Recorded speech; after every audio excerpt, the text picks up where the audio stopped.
Praise lord. దేవుని నామానికి మహిమ కలుగును గాక. మీ అందరికీ నా ప్రేమపూర్వక వందనాలు. అందరికీ వందనాలు. బాగున్నారా? కృపయు సమాధానం మీకు కలుగును గాక. పునరుత్థాన దీవెనలు ఆశీర్వాదాలు మీకు మెండుగా కలుగును గాక. మరి ప్రియులారా, కొన్ని కారణాల వల్ల ఈ ఆరాధన క్రమాన్ని 8 గంటలకు ప్రారంభించాల్సింది మరి 5 గంటలకు ప్రారంభిస్తున్నాం. దాన్ని గమనించగలరని ప్రభు పేట మనవి చేస్తున్నాం. మీ అందరికీ ప్రేమపూర్వక వందనాలు. చూడండి పిల్లారా, మరి ఈ దినం పరిశుద్ధాత్మ దేవుడు నీతో నాతో ఏం మాట్లాడదలించున్నారో అటు మాటలు మనం ధ్యానించుకుందాం. ప్రభువే మనకు సహాయము చేయను గాక. ఆమేన్. యిర్మీయా పుస్తకం 3వ అధ్యాయం 6వ వచనం ధ్యానించుకుందాం. యిర్మీయా పుస్తకం 3వ అధ్యాయం 6వ వచనం.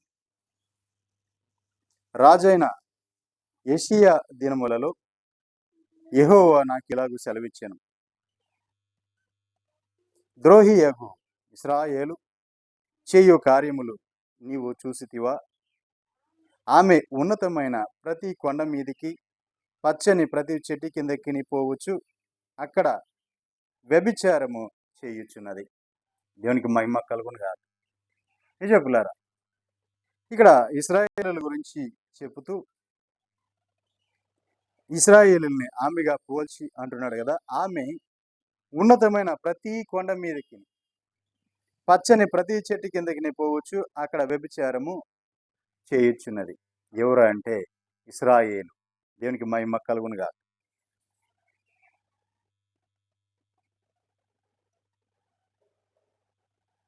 ఇది యిర్మీయాతో చెప్తున్న దేవుడు మాట్లాడుతున్న మాట. దేవునికి మహిమ కలుగును.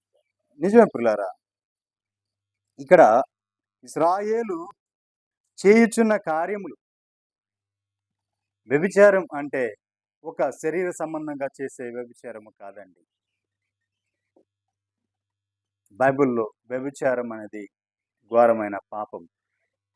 దాన్ని దేనితో దేనితో పోల్చాడు అంటే దేవుడు,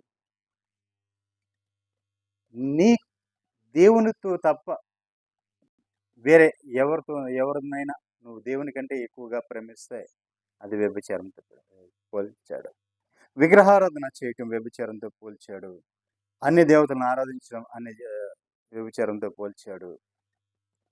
నువ్వు ఘోరమైన పాపం చేసి ఆయన ఆజ్ఞ అతిక్రమించటం, ఆయనకి విరుద్ధంగా చేసిన ప్రతి కార్యమును ఆయన వ్యభిచారంతో పోల్చాడు. దేవునికి మహిమ కలుగును గాక. ఇక్కడ నిజమే పిల్లారా, ప్రతి కొండ మీదకి, ప్రతి పచ్చని చెట్టు క్రిందకిని అని చెప్తున్నారు. ఈ లోకంలో చూస్తే ఏ కొండ కనుకున్నా ఖాళీగా ఉంచట్లేదండి. కొండలు కనపడుతున్నాయి, కానీ ఏ కొండను కూడా ఖాళీగా ఉంచట్లా. ఏదో ఒక విగ్రహంతో నింపేస్తున్నారు. ప్రజలు తన స్వలాభం కోసం ఆ కొండల మీదకి వెళ్ళడం, ఆ కొండ మీద ఒక విగ్రహాన్ని పెట్టేయటం, ఇక్కడ ఒక దేవుడు వెలిసిపోయాడు, ఈ దేవుడు ఉన్నాడు అని చెప్పటం. ప్రతి చెట్టు కింద ఒక రాయిని, ఒక విగ్రహాన్ని పెట్టడం, ఇక్కడ ఒక దేవుడు ఉన్నాడు అని చెప్పి ప్రతి పచ్చని చెట్టు కింద కూడా ఆ విగ్రహం పెట్టడం. ఈ ఇశ్రాయేల్ ప్రజలు ఏం చేశారు అంటే, తమ పొరుగు దేశాలు అన్ని దేశాలు వారు ఆచరించినట్టుగా వీరు కూడా ఆచరించడం మొదలుపెట్టారు. జీవము గల దేవుని విడిచిపెట్టి సర్వ సృష్టికర్తను వాళ్ళు ధృవీకరించి సృష్టిని, ఆయన ద్వారా కలగజేసిన సృష్టిని వీళ్ళు పూజించడం మొదలుపెట్టారు. కొండల మీదకి వెళ్తున్నారు, బలిపీఠాలు కడుతున్నారు, చెట్ల కిందకు వస్తున్నారు, మొక్కుతున్నారు.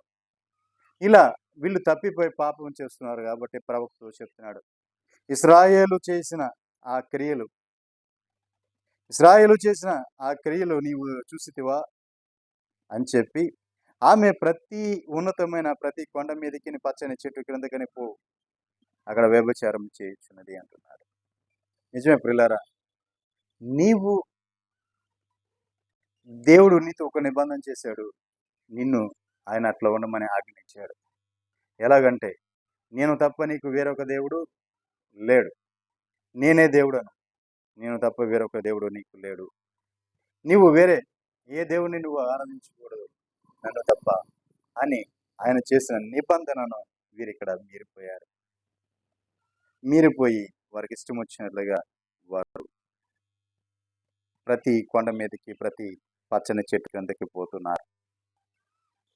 యోహాను శుభవార్త 8వ అధ్యాయం 41వ వచనం మీరు చూసినట్లయితే,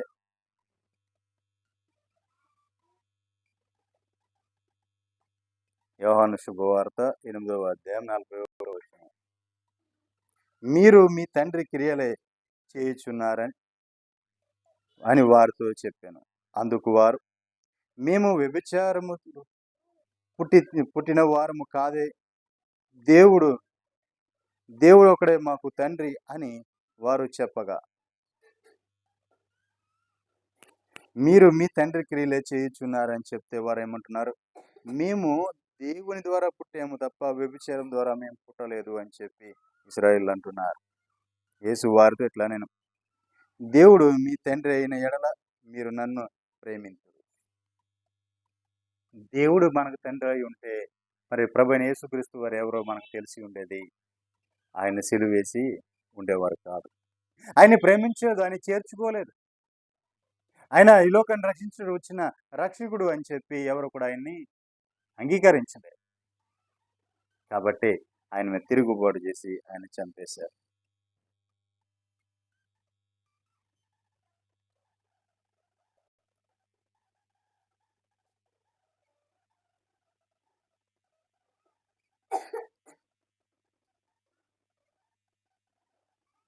దేవుడు మీకు తండ్రి అయిన ఎడల మీరు నన్ను ప్రేమింతురు, నేను దేవునై ఉందును. దేవుని యుద్ధ నుండి బయలుదేరి వచ్చి ఉన్నానని అంతటా నేనే వచ్చి ఉండలేదు, ఆయన నన్ను పంపెను. నా బోధ వినకుండా ఉండుట వలన కదా మీరును మీ తండ్రి అపవాది సంబంధులు మీ తండ్రి దురాశ నెరవేర్చుకోరుచున్నారు. చూడండి, దేవుని పిల్లలు దేవుని ఎరగక, దేవునితో సాంగత్యము చేయక, ఈ లోకానుసారమైన అపవాది, ఈ లోకానికి జనకుడు, ఈ లోకానికి తండ్రి అయిన అపవాది యొక్క సంబంధులుగా ఉండి వాడి చిత్తాన్ని నెరవేర్చుకుంటూ వాడిని గణపరుస్తూ వాడిని ఆరాధిస్తూ దేవుని యొక్క చిత్తాన్ని వారు నెరవేర్చకుండా అపవాది యొక్క సంబంధులై ఉండి అపవాది యొక్క దురాశలను నెరవేర్చగోరుతూ ఉన్నారు. వాడు ఎలాంటి వాడు అంటే ఆది నుండి కూడా వాడు నరహంతకుడు అయి ఉండి సత్యం ముందు నిలిచిన వాడు కాదు. వాడికి సత్యంలో ఉండేవాడు కాదు. వాడు ఆది నుంచి కూడా నరహంతకుడు. అలాంటి వాడిని ఆరాధించడం మొదలుపెట్టారు. వాడిలో సత్యమే లేదు. వాడు అబద్ధికుడు, అబద్ధంలో తన స్వభావం అనుసరించి వాడు మాట్లాడువాడు.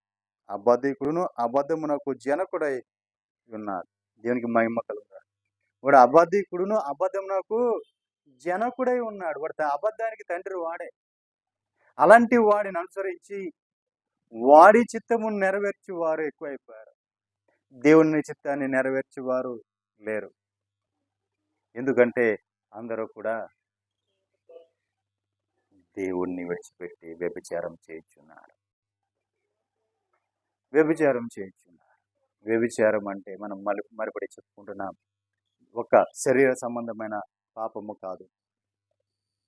వ్యభిచారం అంటే దేవునికి విరోధంగా ఏ పని చేసినా దాన్ని వ్యభిచారంతో పోల్చారు బైబిల్లో. దేవునికి మహిమ కలుగునుగా. హల్లెలూయా. హోషేయ పుస్తకం 3వ అధ్యాయం 3వ వచనం.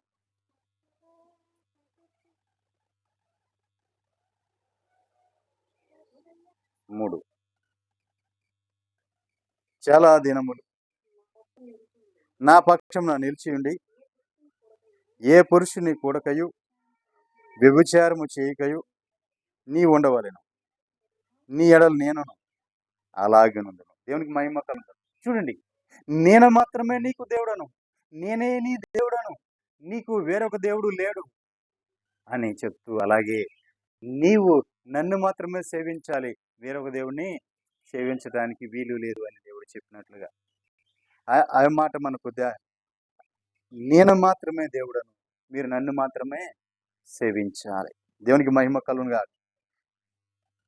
ఏ పురుషుని కొడుకోకుండా ఏ వ్యభిచారము చేయకయు దేవుని యందు ఎలాగ ఉన్నావో అలాగే ఉండాలి. ఆయన కూడా అలాగే ఉంటాడు నీ ఎడల. నీకు ఆయన పురుషుడిగా ఉంటాడు, నీకు తండ్రిగా ఉంటాడు, నిన్ను ఆయన సన్నిధికి చేర్చుకునే నీ కాపరిగా ఉంటాడు. నీవు ఏ విషయంలోనూ తప్పిపోకుండా ఆయన మాత్రమే ఆధారం చేసుకోవాలి, ఆయన కోసం ఎదురు చూడాలి, ఆయనే సర్వం అనుకోవాలి. ఇంకొక నీ దేవుని స్థానాన్ని ఇంకా ఎవరికి ఇవ్వకూడదు. ఎవరికి ఇచ్చినది వ్యభిచారంతో సమానమే. అది నీ భర్తే కావచ్చు, నీ భార్యే కావచ్చు, నీ బిడ్డలే కావచ్చు. ప్రథమ స్థానం ఎవరిదే అంటే దేవునిదే. ఆ తర్వాతే నువ్వు ఎవరిదైనా. ప్రథమ స్థానం దేవుడు ఎప్పుడు కూడా దేవుని కోరుకుంటున్నాడు. కాబట్టి ఆ స్థానం ఎప్పుడు కూడా దేవునికి మనం ఇవ్వాలి. దేవునికి మహిమ కలుగును గాక. హల్లెలూయా. 4వ వచనం. నిశ్చయముగా ఇశ్రాయేలీలు చాలా దినములు రాజు లేకయు అధిపతి లేకయు బలిని అర్పింపకయు ఉందురు. దేవతా స్తంభములు గాని ఏ పోదును గాని గృహదేవతలు గాని ఉంచుకొనకుండా దేవునికి మహిమ కలుగును గాక. నిశ్చయంగా రాజు లేకుండా ఉంటారు, అధిపతి లేకుండా ఉంటారు, ఏలేవాడు లేకుండా ఉంటారు.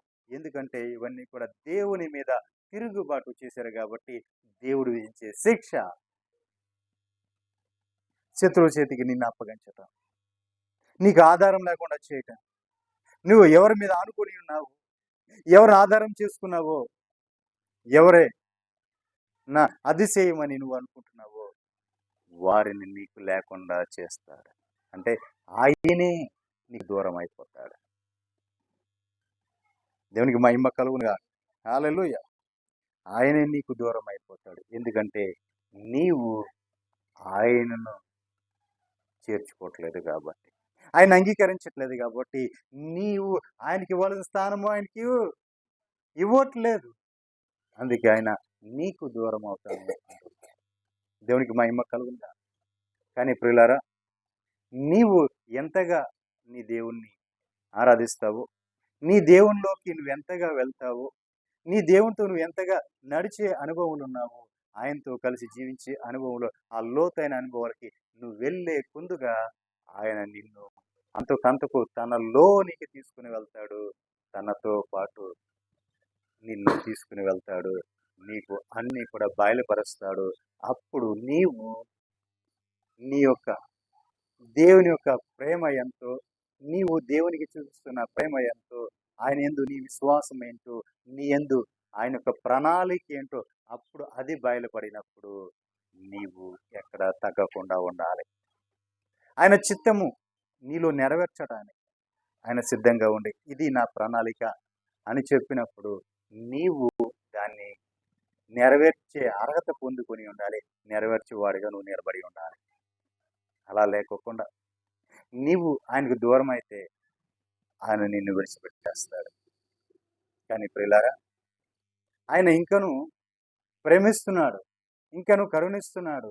మనం ఇంకను ఆ కృపా కాలంలో ఉన్నాం కాబట్టి మనము ఆయన కృపను పొందుతా ఉన్నాం. దేవునికి మహిమ కలుగునుగా. హల్లెలూయా. యెహెజ్కేలు పుస్తకం 23వ అధ్యాయం 30వ వచనం ధ్యానించుకుందాం.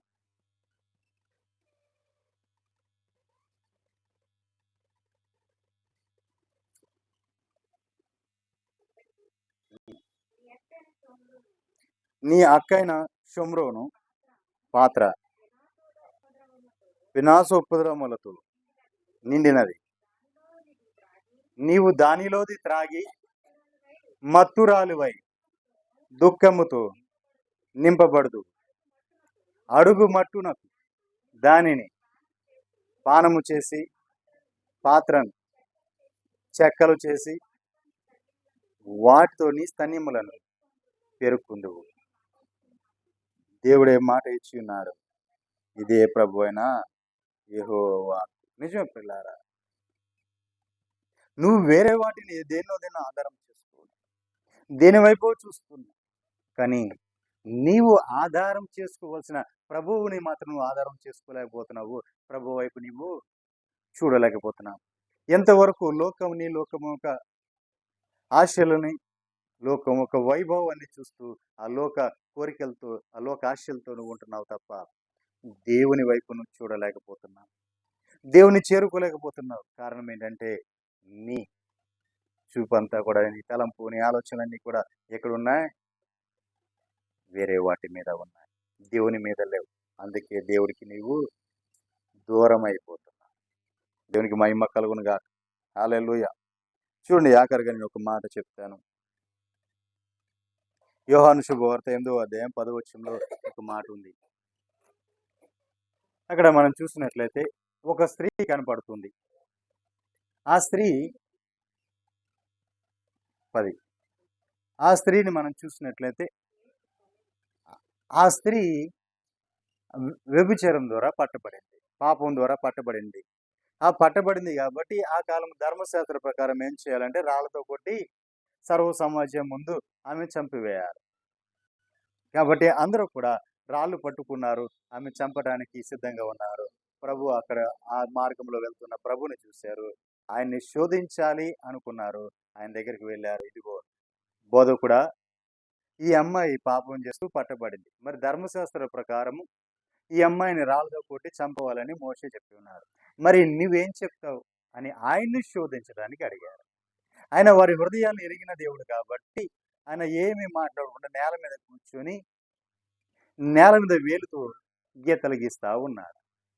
అయితే అక్కడ వచ్చిన గుంపు కూడిన పెద్దల నుంచి పిల్లల వరకు కూడా అందరూ రాళ్ళు పట్టుకుని ఉన్న వారందరూ కూడా ఆయన రాస్తున్న ఆ గీస్తున్న ఆ గీతల వైపు చూస్తున్నారు. చూస్తుంటే ఎవరి పాపం వారికి కనపడుతుంది. అయితే ప్రభు ఒక మాట అన్నారు, మీలో ఎవరు పాపం చేయని వారు ఎవరు ఉన్నారో ముందుగా ఆమెని శిక్షించి ఆయన మీద రాయి వేయండి, తర్వాత మిగిలినోళ్ళు వేయండి అన్నారు. అయితే ఎవరి పాపం వారికి అక్కడ కనపడుతుంది. అక్కడ ఉన్న ఇప్పుడు వచ్చిన అందరి పాపాలు వారి కనపడుతూనే ఉన్నాయి. ఆ పాపాలు చూడగానే వాళ్ళు రాయటానికి, ఆమెను శిక్షించడానికి అర్హులు కాదు కాబట్టి ఆ రాయి అక్కడే వదిలేసి ఎవరికి వాళ్ళే వెళ్ళిపోతున్నారు. అలా కొంత సమయం అయింది. కొంత సమయం అయిన తర్వాత ఆయన తలపైకి ఎత్తి చూశాడు. తలపైకి చూస్తే అక్కడ ఎవరూ లేరు. అందరూ అప్పటికే వెళ్ళిపోయారు. అప్పటికి అందరూ వెళ్ళిపోయారు. ఆ స్త్రీ మాత్రమే అక్కడ మౌనంగా ఆయన ముందు ఏడుస్తా ఉంది. యేసు తల ఎత్తి చూసి, అమ్మా, వారెక్కడున్నారు? ఎవరును నీకు శిక్ష విధింపలేదా అని అడిగినప్పుడు ఆమె, లేదు ప్రభువా నేను. అందుకు యేసు, నేనను నీకు శిక్ష విధింపను, నీ వెళ్ళి ఇక పాపము చేయకుమని ఆమెతో చెప్పాను. దేవునికి మహిమ కలుగునుగా. చూడండి పిల్లారా, నీవు వెళ్ళి ఇక పాపము చేయొద్దు. దేవునికి మహిమ కలుగునుగా. నా రక్షకుడు ఆమె పాపములకు విమోచన దయచేశాడు. ఆమె పాపాలు మన్నించబడ్డాయి. అక్కడతో ఆమె పాపాలు మన్నించబడ్డాయి. ఎందుకంటే ఆమెను శిక్షించాలని, ఆమెను అక్కడ శిక్షించి చంపేయాలని చెప్పి అందరూ కూడా రాళ్ళు పట్టుకొని అక్కడికి వచ్చి నిలబడినవాడే. అయితే ఈయన మరో మాట నోటితో మాట్లాడుకోకుండా ఒక గీతలు గీసి ఈ వేలుతో ఇలా గీతలు గీస్తున్నాడు భూమి మీద. ఆ నేల మీద ఆయన గీసే గీతలు ఎవరికి వారి పాపాలు, దోషాలన్నీ అక్కడ కనపడుతున్నాయి. అంటే వారి పాపాలు, దోషాలు బయటపడుతుంటే ఎవరు కూడా మేము అర్హులము కాదు, మేము శిక్షించడానికి యోగ్యులము కాదు, ఇదిగో ఈ దోషం మాలో ఉంది అని వాళ్ళ దోషాలన్నీ కూడా నా ప్రభు ఎత్తి చూపుతున్నాడు. వారి పాపాలన్నీ కూడా ఆయన ఎత్తి చూపుతున్నాడు. వారి పాపాలు, వాళ్ళ దోషాలు అన్ని కూడా అక్కడ కనపడుతున్నాయి, బట్ట బయలవుతుంటే వారు మరు మాట్లాడుకోకుండా ఆ రాయి అక్కడనే పడవేసి అక్కడ నుంచి వెళ్ళిపోతున్నారు. ఎవరు కూడా లేరు అక్కడ, అందరూ వెళ్ళిపోయారు. వెళ్ళిపోయిన తర్వాత ఆఖరణ ఆయన తల ఎత్తి పైకి చూసి, అమ్మా అంటే, అయ్యా, ఎవరు నన్ను శిక్షించారు? ఎవరు శిక్షించలేదమ్మా, ఎవరు శిక్షించలా, నేను కూడా నిన్ను శిక్షించాను. దేవునికి మహిమ కలుగునుగా. నేను శిక్షించే అధికారం నాకు ఉంది. ఎందుకంటే ఆయనకుంది, ఏ పాపము చేయలా, ఏ దోషము లేదు, ఏ అపవిత్రత లేదు, ఏ మచ్చ మలినం ఏదీ లేదు. ఆయన పరిశుద్ధుడు, పవిత్రుడు, నిష్కలంకుడు, నిందారహితుడు, యథార్థం కలిగిన యథార్థవంతుడు, నీతిమంతుడు. ఆయనకు శిక్షించే అధికారం ఉంది. శిక్షించగల అధికారం ఉంది. కానీ అమ్మా, నేను కూడా నిన్ను శిక్షించను. ఇక నువ్వెన్నడు ఈ పాపము చెయ్యవద్దు అన్నాడు. ఆమెతో చెప్పంగానే ఆమె యొక్క పాపములని, అప్పటి వరకు చేసిన పాపాలని పరిహరించబడే ఆ క్షణములో నా ప్రభు ఆమెను పరిశుద్ధపరిచాడు. ఆమె పశ్చాత్తాపడింది. వీళ్ళందరూ నన్ను చంపడానికి వచ్చారు, నేను చచ్చిపోతాను వీళ్ళ చేతుల్లో అనుకుంది. కానీ ఆయన అడ్డుపడ్డాడు. అడ్డుపడి ఆమెకు క్షమాపణ దయచేశాడు. అంటే ప్రాణమును తిరిగి ఆమె జీవింపచేశాడు. ఆమె ఏమైందంటే తన పాపములని, తన దోషములని అక్కడతో ప్రభు పాదాల దగ్గర ఒప్పుకుంది, కడుక్కుంది. అమ్మ, నువ్వు ఎన్నడూ పాపం చేయొద్దంటే అప్పటి వరకు ఆమె చేసిన ప్రతి దోషము, ప్రతి పాపము కూడా ఆయన కడిగి వేశాడు. కాబట్టి ఆమె తిరిగి నూతనంగా జీవించింది. తిరిగి నూతనంగా జీవితం మొదలుపెట్టింది. ఇంకా ఎన్నడూ నువ్వు పాపం చేయొద్దు అన్నాడు. ఆ మాట పట్టుకుంది. అంటే పాత జీవితం, పాత రోత, ఆ మలినమైన, నిత్యమైన ఆ జీవితాన్ని విడిచిపెట్టింది. ఆ క్షణం నుంచే ఆమె పరిశుద్ధంగా, పవిత్రంగా జీవించడం మొదలుపెట్టింది. దేవునికి మహిమ కలుగునుగా. అంటే తనలో ఉన్నవన్నీ కూడా ఆమె తీసివేసుకుంది. తనకి విరుద్ధమైన అన్ని తీసివేసుకుంది. దేవునికి విరుద్ధమైన ఏవి కూడా తనలో లేకుండా చేసుకుంది. దేవుణ్ణి తన హృదయంలో చేర్చుకుంది. దేవుడు తన హృదయంలోకి వెళ్ళిన తర్వాత తన జీవితం అంతా కూడా పరిశుద్ధమయమైపోయింది. ఆమె ఎక్కడికి వెళ్ళినా కొనియాడబడుతుంది. ఎక్కడ చూసినా ఆమె పేరు ప్రఖ్యాతలు వస్తున్న మారుమోగిపోతున్నా. దేవునికి మహిమ కలుగునుగా. ఆమె యొక్క నీతి సువాసన ఎక్కడికి వెళ్ళినా వెదజల్లుతూనే ఉంది. దేవునికి మహిమ కలుగునుగా. కాబట్టి ప్రియులారా, నీవు దేవుని కంటే అధికముగా దేన్ని ప్రేమించినా, దేనిని నీవు ఎక్కువగా ఇష్టపడినా, నీ హృదయంలో దేవునికి ఇవ్వాల్సిన స్థానం ఇవ్వకుండా ఎక్కువగా చేర్చుకున్న అది వ్యభిచారంతో సమానం అని చెప్పి, అంత ఘోరమైన పాపముతో సమానమని నా ప్రభు చెప్తున్నాడు. కాబట్టి అవన్నీ నువ్వు తీసివేసుకొని ప్రభువుని చేర్చుకొని ప్రభువులో కడగబడి నీవు నూతనంగా నీ పాత స్థితిని విడిచిపెట్టి, నీ మలిన స్థితిని, ఆ నిత్యమైన స్థితిని విడిచిపెట్టి పరిశుద్ధంగా, పవిత్రంగా నీవు జీవించడం మొదలు పెడితే నా ప్రభువు నీతో ఉంటాడు, నిన్ను గొప్ప చేస్తాడు, నీకు పేరు ప్రఖ్యాతులు కలుగుతాయి, నిన్ను ఆశీర్వదిస్తాడు, వర్ధిల్ల చేస్తాడు. కాబట్టి ప్రియులారా, మన దోష శిక్ష మనము భరించలేంత పాపము ఎందుకు భరించాలి? మనకు క్షమాపణ ఉంది. మనం పశ్చాత్తాపడితే చాలు, మనం క్షమించబడతాం. మనము దేవుని సన్నిధిలో చేసిన ఆ దోషాలు, పాపాలు పరిహరించుకొని మనం ప్రభుతో కలిసి ఆయనతో జీవించుదుముగాక. ఆ కృప మనకు దయచేయనుగాక. నిత్యము కూడా ఆయన యొక్క ప్రేమలో మనం వర్ధిల్లుదుముగాక. అటు కృప పరిశుద్ధాత్మ దేవుడు మనకు అనుగ్రహించునుగాక. ప్రార్థన చేసుకుందాం.